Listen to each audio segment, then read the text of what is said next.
एक पूर्ण सत्य.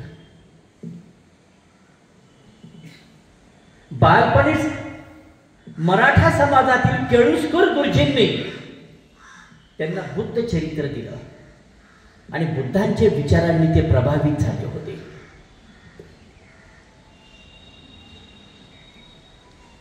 आणि साहजिकच जेव्हा ते मसुदा समितीवर आले, मसुदा समितीचे ते अध्यक्ष बनले,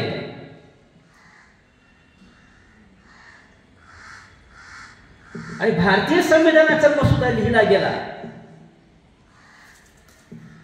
तर साहजिकच भारतीय संविधानावर बौद्धांच्या विचारांचा प्रभाव आहे. मग भारतीय संविधानावर बौद्ध विचारांचा प्रभाव कोणता? गुप्त मतदान पद्धती ही बुद्ध काळात अस्तित्वात होती. भारतीय संविधानात त्याचा समावेश आहे. कोणताही ठराव लोकसभेत प्रथम मांडावा लागतो आणि तो 14 दिवस आधी मांडावा लागतो. ही बाब बौद्ध काळात अस्तित्वात होती. साहजिकच त्याचाही समावेश भारतीय संविधानात करण्यात आला. स्वातंत्र्य, समता आणि बंधुता ही जी 3 तत्वे आहेत, ही त्यांनी फ्रेंच राज्यक्रांतीपासून घेतली नाही. भारतीय संविधानाची ही 3 तत्वे ही बौद्ध तत्वज्ञानात आहेत. या 3 तत्वांना काला, अस्लाय आणि तैदित्य असे म्हटले जाते. काल परवाच कालाम नावाचं जे तत्व मी वाचण्यासाठी घेतलं, तर त्याच्यात बापू त्याच्यात खरोखरच हो कालाम सुक्त, ही 3 सुक्ती आहेत. कालामध्ये स्वातंत्र्याचा प्रत्यय दिसून येतो की आजमावून पाहू आपण जे ऐकलेलं आहे की कालामध्ये काय काय आहे. ते कालाम वाचन करीत असताना तर त्याच्यात स्वातंत्र्याचा प्रत्यय हा दिसून येतो. अस्लाय आणि तैदित्य हे आहेत माझ्याकडे, पण अजून ती सुरुवात केली नाही. म्हणजे स्वातंत्र्य, समता आणि बंधुता ही त्यांनी फ्रेंच राज्यक्रांतीपासून घेतली नाही, तर या बौद्ध तत्वज्ञानातून घेतली आहेत आणि त्यांचा समावेश भारतीय संविधानात केला.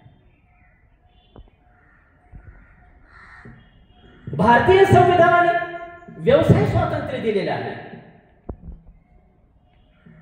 बौद्धांनी सुद्धा व्यवसाय स्वातंत्र्य दिले होते. बौद्धांनी आपलं तत्वज्ञान लवचिक ठेवलं होतं, म्हणून भारतीय संविधान सुद्धा हे लवचिक आहे. बदलत्या परिस्थितीत तर त्याच्यात बदल करता येत असतो. ते बौद्ध तत्वज्ञानाने प्रभावित झाले असल्यामुळे तर त्याचा प्रभाव भारतीय संविधानावर सुद्धा आहे. कुटुंब नियोजन ही काळाची गरज आहे हे त्यांनी ओळखले. रधाव कर्वे यांनी फक्त समाजात जागृती केली, पुस्तक लिहिलं, परंतु आंबेडकरांनी संसदेत ते मांडलं, परंतु ते बिन सरकारी विधेयक असल्यामुळे ते 52 विरुद्ध 1 या मतांनी तर ते नामंजूर झाले होते. पुढे लोकसंख्या वाढेल, त्याचे काय दुष्परिणाम होतील हे तर त्या काळीच आंबेडकरांनी तरी जाणले होते. मित्रांनो,